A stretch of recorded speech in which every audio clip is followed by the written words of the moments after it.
डोंबिवली महानगरपालिकेनं मांस विक्री बंदी, कत्तलखाना बंदी 15 ऑगस्टच्या निमित्तानं नाही मी आमच्या लोकांना सांगितलं ते चालू ठेवा म्हणून.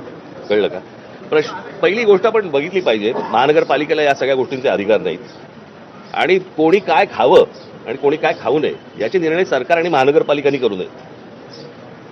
म्हणजे एका बाजूने आपण स्वातंत्र्य दिन म्हणून साजरा करायचा आणि खायचं स्वातंत्र्य नाही. म्हणजे स्वातंत्र्य दिनाच्या दिवशी तुम्ही कोणत्याही प्रकारची बंदी आणताय, मला असं वाटतं की हेच विरोधाभास आहे त्याच्यातच. म्हणजे आपण दोन गोष्टी आपण पाळतो की एक स्वातंत्र्य दिन आणि दुसरं म्हणजे प्रजासत्ताक, म्हणजे प्रजेची सत्ता, आणि इथे आपण स्वातंत्र्य म्हणतो. मग स्वातंत्र्य म्हटल्यानंतर तुम्ही बंदी कशी काय आणताय? आणि कोणाचे काय धर्म आहेत आणि कोणाचे काय सण आहेत याच्याप्रमाणे कोणी काय खावं ही गोष्ट मला असं वाटतं सरकारने सांगू नये.